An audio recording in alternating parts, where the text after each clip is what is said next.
তিনি আসবেন বগুড়ায়, প্রত্যেকটা ইউনিয়ন ওয়ার্ড তিনি ঘুরবেন এবং একদিন রাত্রি যাপন করবেন এখানে।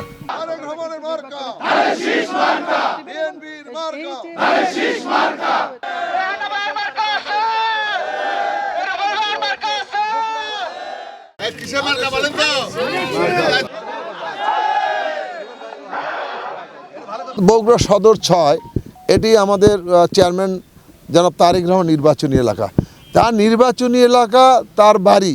তো এটা তো অবশ্যই আসবেন তিনি আসবেন বগুড়ায়, প্রত্যেকটা ইউনিয়ন ওয়ার্ড তিনি ঘুরবেন আমরা আশা করছি, এবং সে একটি জনসভাও করবেন বগুড়ায়।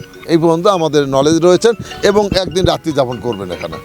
নির্বাচনে অন্য কোনো প্রার্থীর কোনো মানে প্রতিদ্বন্দ্বিতা হবে না, আসমান আর জমিন যেরকম ফারাক ওইরকম পার্থক্য থাকবে ইনশাল্লাহ। তারেক রহমান সর্বকালে সর্বরেকর্ড ছাড়িয়ে এখান থেকে ইনশাল্লাহ ধানের শীষের মার্কা নিয়ে জয়যুক্ত হবেন এবং তার ব্যবধান হবে অনেক, আমরা এটা আশা করছি।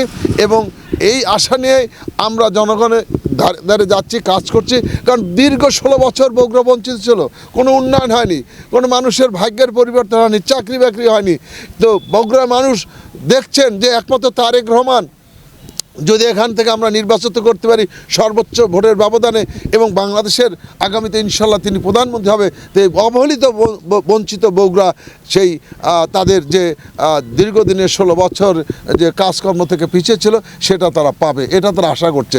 আমাদের অনেক স্বপ্ন রয়েছে বগুড়া নিয়ে, আমরা বিশ্ববিদ্যালয় পাইনি, আমরা এখানে আমাদের যে কাজকর্মগুলো ছিল সেগুলো বন্ধ হয়ে গেছে, আমাদের রেল লাইন পাইনি, আমরা বিমানবন্দর পাইনি, সিটি কর্পোরেশন পাইনি, আমাদের রোড ঘাটগুলো জরাজীর্ণ অবস্থা, এই যে বিভিন্ন সমস্যা, আমাদের বগুড়া ছেলে মেয়েদের চাকরি হয়নি, কি বগুড়ার এই যে একটা বঞ্চিত আমরা ছিলাম। আমরা আশা করছি এই সব আবেগ নিয়ে, অনুভূতি নিয়ে বগুড়ার মানুষ ধানের শীষের পক্ষে রায় দেবেন এবং সর্বোচ্চ ব্যবধান এখানে হবে ইনশাল্লাহ। এবং বগুড়ার উন্নয়ন দেশনায়ক জনাব তারেক রহমানই সংগঠিত করবে, এরকম তারা বলেছেন। আপনাদের মাধ্যমে আমরা দোয়া চাই প্রিয় বগুড়াবাসীর কাছে, আমাদের প্রিয় নেতা জনাব তারেক রহমানের জন্য আপনারা দোয়া করবেন এবং তার দলের মার্কা আমাদের বিএনপির মার্কা ধানের শীষের পক্ষে থাকবেন।